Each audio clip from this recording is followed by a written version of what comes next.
Yo, let's get it. Yo, let's go, let's get it. Live from the mic with the vibes explicit. Hosted by Buddy, the legend in the game. Laughter, stories, you'll never be the same. Yeah, Buddy, it's that podcast flair where the stars align and we venture to share. Yeah. Step into the studio, lights shining bright. Buddy Rahming's got the crew and the vibes just right. From comedians to actors, models and more. Entertainment biz, we're ready to explore. Chilling with legends, having heart-to-heart chats. Discussing personal journeys, no tips or hacks. With laughs that echo and stories that amaze. Every episode's a treat, let the conversation blaze. Yeah, buddy, welcome to the show. Yes. What's going on, world? It's your man, Buddy Rahming, and we are back at it with another episode of the Yeah, Buddy podcast. So thank you to all my returning friends. And if this is your first time listening, hey, we got a really dope episode for y'all this time around. You know how we do, like every episode, I try to bring some of my friends in the entertainment business, filmmakers, actors, comedians. We sit down, chop it up, and see what we got going on. This episode is like no other. I got a good friend of mine, actress we met. Well, we reconnected at a networking mixer at the end of 2025, but we worked on so many projects together. We probably ran into each other so many times and didn't even remember, but very talented actress, director, producer, all around good friend and filmmaker. I want y'all to make it live and make it live for my good friend, Miss Tajianna Okechukwu.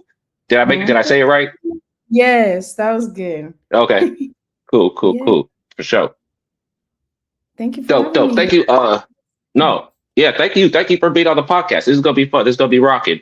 Before we dive into all the exciting things that you have coming up this year, let's give people a little backstory about how you actually got started into filmmaking and acting. For sure, yeah. So I honestly got started when I was around, I want to say 8 or 9 years old. My mom actually was doing a lot of acting at the time. Also was directing her first feature film. And she was previously a model before she became a filmmaker.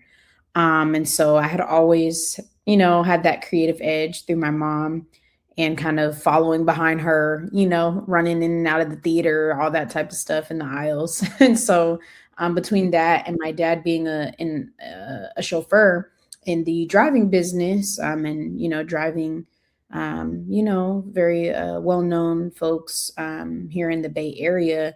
I always had their support with wanting to explore a career in the industry. So that's what kind of gave the spark. And Talent Scout came up to me in Walmart when I was a kid and was like, "Hey, little girl, do you want to be on TV?" And I was like, "Mommy, Daddy, we have to sign up." So they were like, "Okay." So signed me up for acting classes, and then, about 15 years, 20 years, into the making.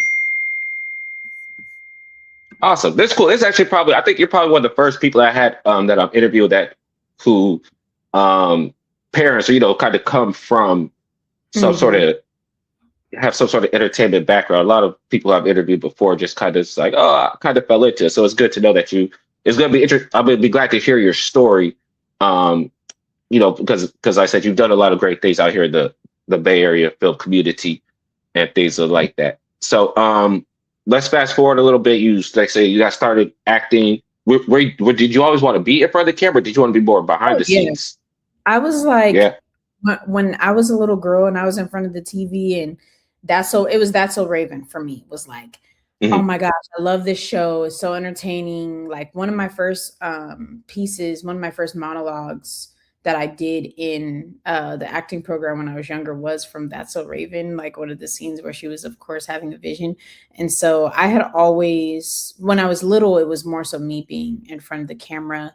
And then as I got into high school, I went to San Lorenzo High, and we have a video production program, Bay Area Digital Arts. So I was in drama and I was in video production because I just loved both. And so I was in school plays, but I also was in BATA. That was my elective during the school day. So I was learning about video production, how to set up a camera, doing interviews, and, getting familiar with the behind the scenes aspect. And, watching my mom, of course, from afar, doing her film stuff and talking about writing scripts and landed an internship junior year, I believe it was, in high school. And so that in high school is where the behind the scenes, I would say, really came into the forefront.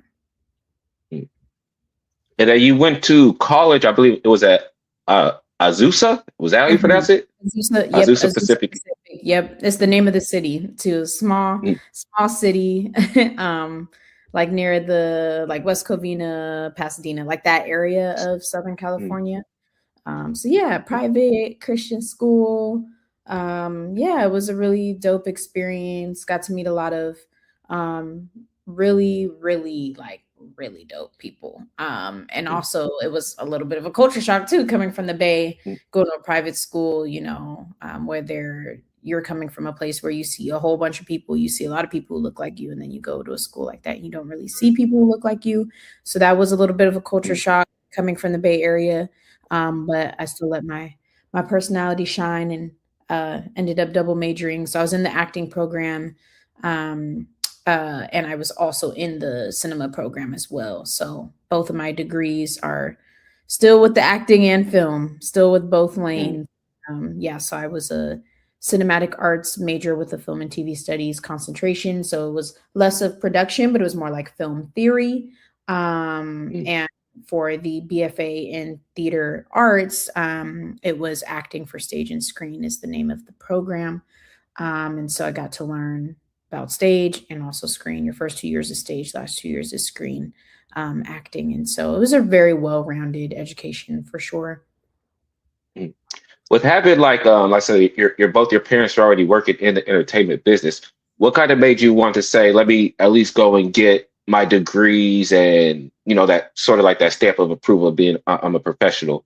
I think I just never saw anything else for myself. I played sports in high school, a little bit of middle school.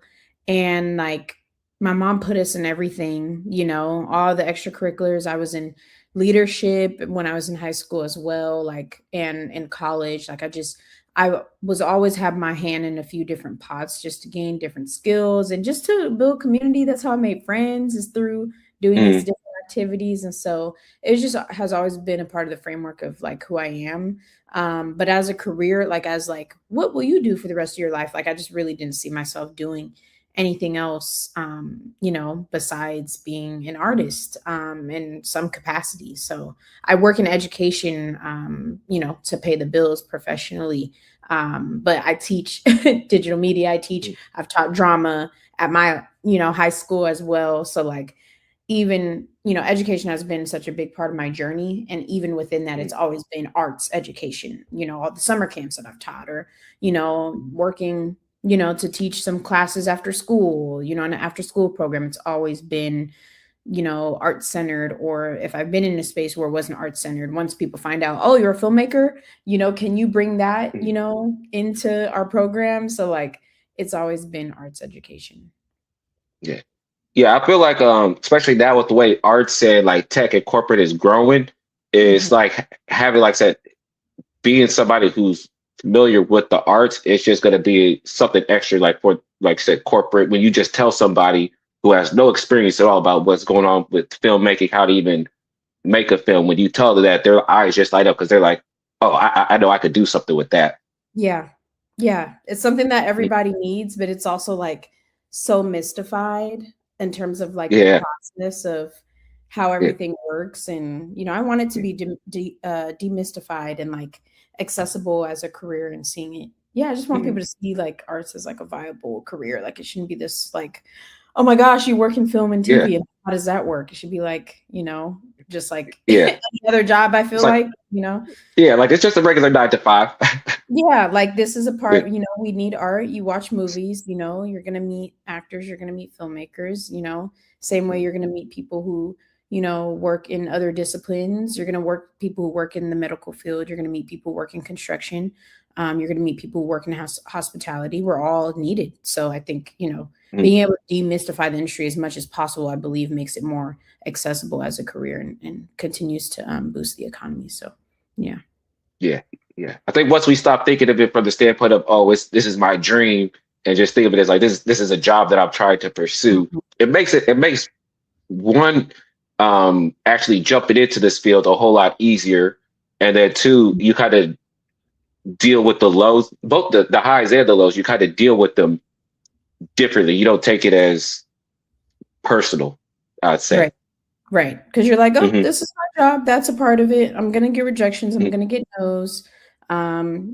So it's just like you might work in a corporate space and it's like, can I have a raise? And they might say no the first few times. Like, we all have to experience Mm-hmm. our share of, what the ups and downs in our own industries are. So, yeah.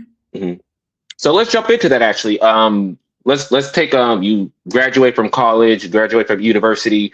Now you're out here in the Bay Area working your way in the film committee. Tell some of the people some of the productions that you have worked on. Totally. I've worked on a few great films. And also a handful of commercials too. I've worked on a lot of Steph Curry commercials. I've worked, I did random Chipotle, Ollie, just working as a production assistant. As soon as I graduated school, I just came back home and was like, all right, like, how do I put these degrees to use? So I ended up just PAing a lot on like local commercials, got plugged in to the community, was really hungry and, worked on a whole bunch of commercials. And then started working on, a few films. I think most notably like Earth Mama with A24. Shout out to all the dream team on that, which was a really, really dope experience to work on a feature and working on, short films as well, doing background work, I was a background actor for one of the scenes in Josephine that was just at Sundance this year. So I've just always tried to find my way in terms of like your audio just completely cut out. Oh no! Hold on. Let me switch Wi-Fi. You just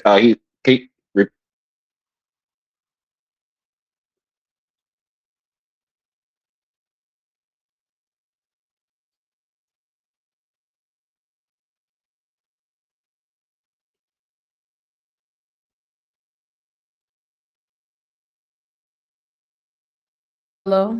Hello? Hello? Okay, there we go. All right. Can you hear me? Yeah, I can hear you. Okay, perfect. I'm like, I don't know what happened. Your thing was like spinning with the circle. I don't know what happened, but it's all good. Okay, cool. Yeah, I could edit this all out. I can edit that, so that's no worries. A little bit of bumps in the road that you might have to cut out. Yeah, no worries. I forgot where I left off. Oh, we talked about the commercials that you had worked on. Yeah.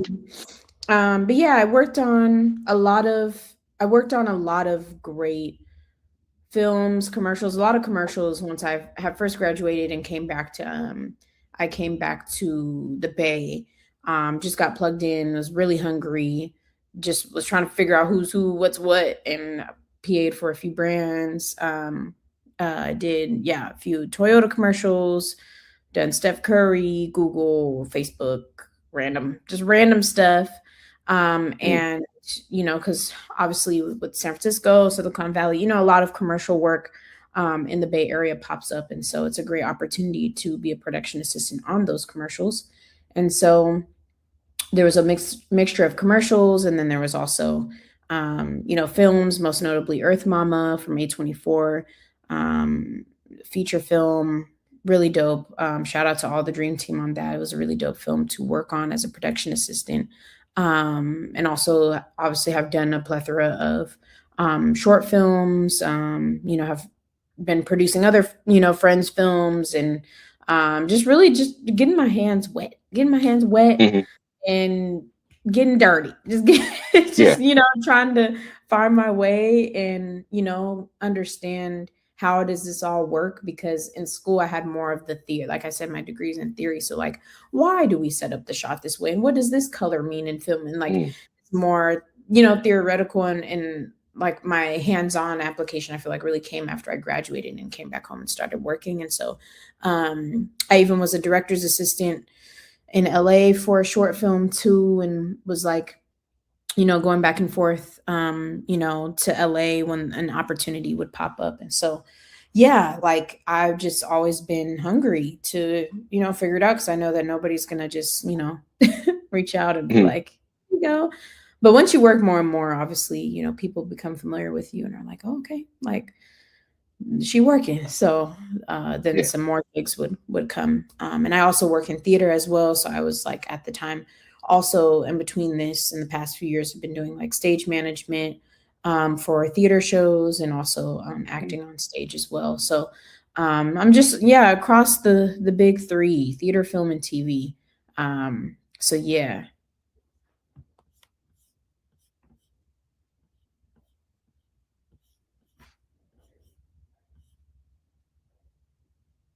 Okay. Sorry, what did you say? Because the audio cut out again.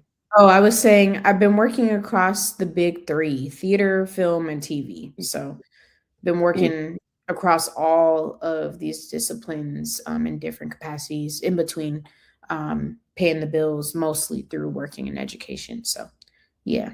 Mm. So with working in like I guess all you say the big three, can you speak Mm. a little bit to I guess the camaraderie or the camaraderie within the Bay Area art scene or the film scene in particular? How you feel I feel it's pretty collaborative, and for the most part, people tend to show up and support something that's a just cause or a good film or somebody that's really actually just out here Oh yeah. um, trying to make a name. For sure. At least I can only speak from my own experience, but my experience has been great. I've, like I said, I started in leadership as like, as a young girl, like in high school. I've always had my hat in like, organizing events or taking on different leadership positions. And so, my involvement with like Bay Area nonprofits that are, championing filmmakers has been like a no brainer. And so I feel like that also has brought community. I know in the last few years specifically, we've um, definitely been like on the rise. Like everybody has been yearning for this community. And so I'm super excited about all of the local organizations that I'm attached to and that I Mm, support. And, we're all like holding each other's hands and, kind yeah. of leading different parts of the equation, which the problem is bringing more film and TV to the Bay Area so that people do have jobs. And so I've been a part of, Mm, all these different organizations: Make It Bay, Cinemama, obviously, SF Film, as well, Bayvac Media, all Baycat. I've had all different types of touch points with a lot of Bay Area organizations, especially working with youth as well, like Youth Beat. So yeah, it's been an amazing, amazing experience. Just yeah, being able to work as a teaching artist with these organizations and also be able to help produce events with these organizations or just share opportunities that are going on. So yeah. mm. And you have you yourself. I mean, I know you're affiliated with a lot of these different organizations, but you yourself, you have a lot of exciting things coming up this year that we could Yes. all really be looking forward to. Yes. I'm super, super excited. Yeah. This year is gonna be Yeah, it's gonna be amazing. yeah. No, so let's get into it. Let's get into these good things that you have going on this year. First thing I want to say is congratulations, because you was chosen as the San Francisco Film Festival Filmhouse resident. Yes, thank you. Yeah, I'm actually here Hmm. in this uh doing this interview. So super grateful. We just had a little powwow right before this. So definitely excited about the residency and to develop some upcoming projects and gain resources and get advice from creative mentors and everything that the program has to offer. So I'm really excited to see what is in store for it. So how did you go about? I guess you had to apply for it, and then now that you applied, you got accepted. What are some of the things Yes. that you personally could look forward to with being part of the Filmhouse resident? Yes. So shout out to my co-applicant, Otito. We applied together. She is my co-writer on a couple of projects, and just a writer friend that we both, rely on each other in that space. And so I'm excited to also be doing this journey alongside Otito. Like I said, this year, it's going to be creative advising, space to access to the space. It's in the name, residency. Being a resident means to live somewhere. So for this year, we have access to the space to come and work, write, edit, whatever it is you need to do. All the residents, we all have projects that are in different phases in production. And so because I'm at the beginning, I'm in the screenwriting phase, it's going to be a lot of workshopping the script, doing table reads, which I'm excited to invite people out to, things of that sort to get the script strong and just attract funders. So it's going to be really, really exciting what's in store this year, and attending talks with industry folks and getting a mentor and all that good stuff. And so with the film that you're creating, being a resident, is it eventually going to get shown at the San Francisco Film Festival? Is that something we could talk about more? One day that would be amazing. Once the film is created and is edited and ready to send off to Fest, hopefully within the next couple of years, like that would be absolutely a dream. For now, I will be at the festival this year, so would love to meet up with folks and watch some films together. And so for now, it's just getting the script strong, polishing my materials, and getting it ready for production. Nice. And then is that the quick pause because I'm going. Yeah, no worries. A little bit. I'm like, no worries. It's all good.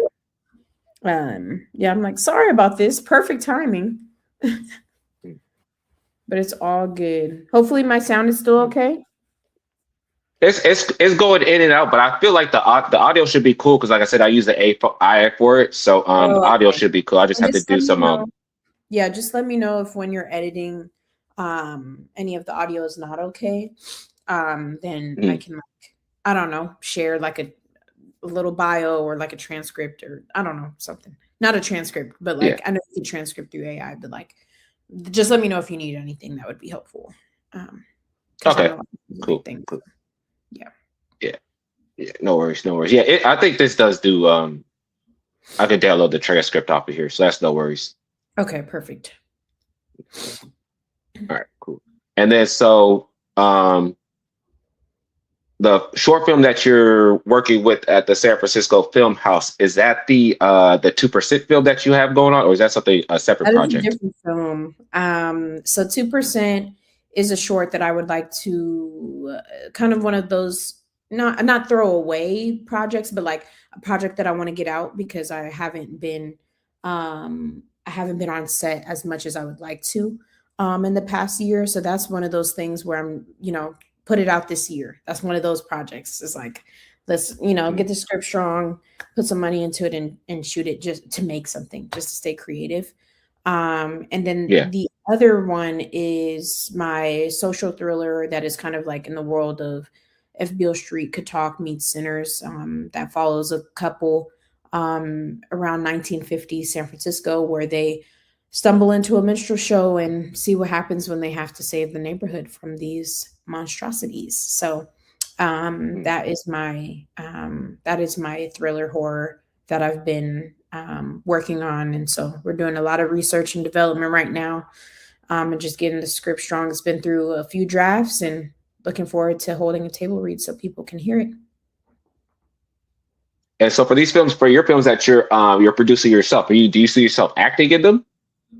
For 2%, that's going to be my triple threat. Not for Nights in Film that I'm doing with the Filmhouse residency, but for 2%, that's my triple threat film where I'm like, I wrote the script, I'm gonna direct it, and I'm gonna also be the main actor because I think it's hard to cast yourself as a lead and also be directing. But I'm like, Michael B. Jordan did it, with Creed. I think it's a task. But because I was like, wouldn't it just be fun? Just one, project where I'm just doing multiple things at once. And obviously there's different phases. Like I'm in my writer brain right now. So even the character, like the main character's name, I've changed from my name to like put me in the writer zone. So like writing And then, okay, we're doing the shot list, we're looking at locations.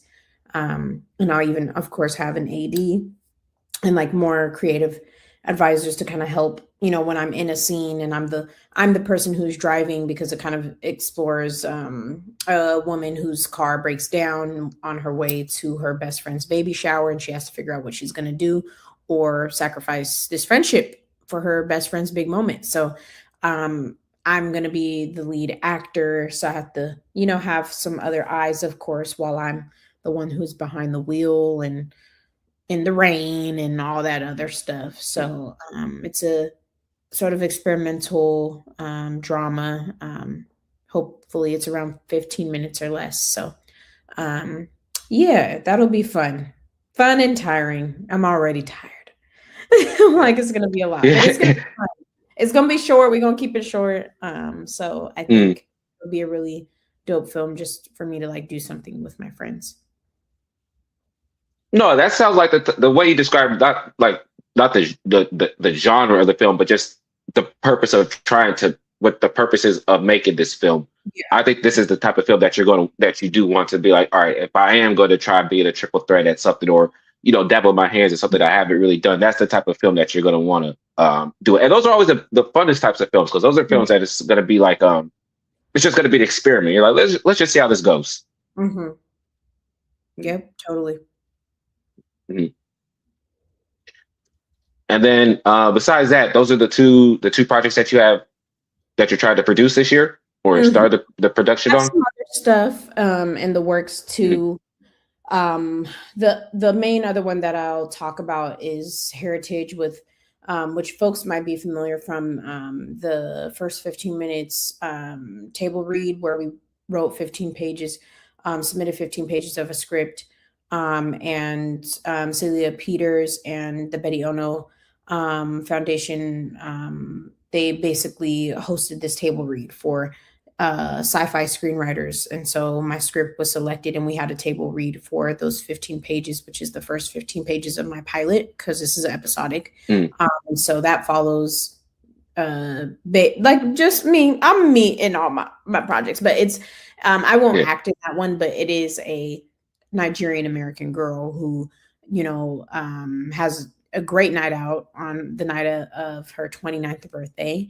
And she, ends up getting into an Uber at the end of the night that veers off the freeway into a supernatural portal where she has to outsmart these ancient deities in order to return back to the Bay Area. So it is based in a surreal escape room that leads from the Bay Area to Nigeria. And I'm super excited. Oh, wow. Yeah. So it's going to be really fun.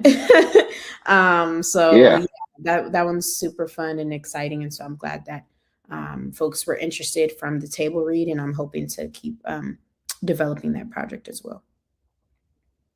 No, that sounds interesting. That I just want to see that movie. I was gonna do like a shameless plug to, if you need an actor, let me know. But that just sounds interesting enough just for me to sit back and watch it. I just sit back and watch it.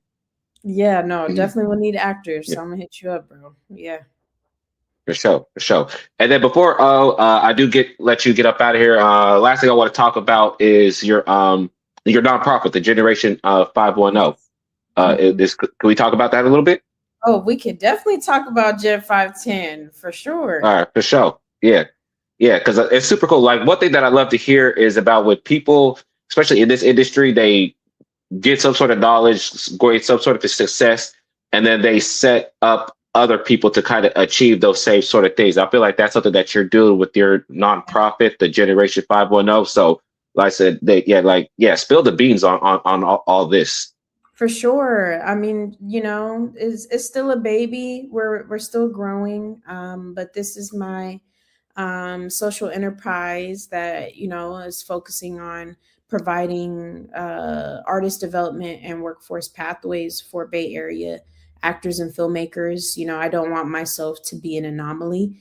I want, this to be everybody's story. Like, they can find, like I said before, find a career in the arts viable and accessible to them. So I'm hoping to grow this as big as it can be. And, you go to other markets like New York, LA, Atlanta, and I think that I want just the Bay to be able to compete in the industry and have, similar programming across these bigger regions that are, helping provide, education around how to become an actor. Because I have one-on-ones with people all the time. I share this information all the time one-on-one, and I wanted to have a bigger platform to share it, doing summer camps, doing workshops, and it's Generation 510 because 510 the Bay Area, but generation because all generations in the Bay. It's not just targeted towards young people. It's also, transitional age, like, like people always say, like, oh, Ava DuVernay, didn't start filmmaking until her 30s. And so even if it's like, hey, I just worked in law and I want to transition to being a screenwriter, how do I do that? And so I think I just want it to be accessible to everybody, no matter what age, just because I know that I've been inspired by people who are younger than me and people who are older than me. And I'm here because of my parents. So I think being able to share with not only peers in my age group, but with everybody of like PA boot camp, screenwriter salon, all those things that we do. I want to be able to also push that to the forefront and provide another space for people to develop their craft. Yeah, that's one thing I think that was dope that you talked about with not catering to a certain generation, because especially with filmmaking, this is one of the only industries or businesses that I know of where you could find somebody who may be 8 years old and you can find somebody who's 60 years old and they both have the same amount of experience in this business. Yep. It's wild. It's wild. You can see a little 9-year-old with the SAG card and then like somebody in their 50s trying to get SAG eligible. And I was all like, this is the only industry where it's like that. Yep. Yeah. It's like that. Yeah. So we gotta close the gap, and I appreciate all the love and hope to do a lot more events. We have some stuff coming up, so events and also workforce development, like I said. So definitely stay tuned, y'all. No, I appreciate it. I appreciate you being on the podcast. I know we had some audio issues and stuff like that, but we should be able to get that worked out, because you gave a lot of dope information. You dropped a lot of gems, a lot of jewels for people to pick up on. So hopefully they was paying attention and listening. I'm so glad that we was able to, have you on the podcast, get you on. Tell people where they can find you if they want to continue to follow your story. Totally. You guys can follow me at Tajianna Okechukwu. That is my handle on Instagram. That is where I'm most active. And it also has the links to Generation 510. And also my upcoming production company, Montage Productions.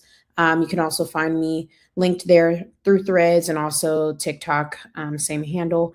And those are the platforms that I'm most active on. So send me a DM, say hi, say what's up.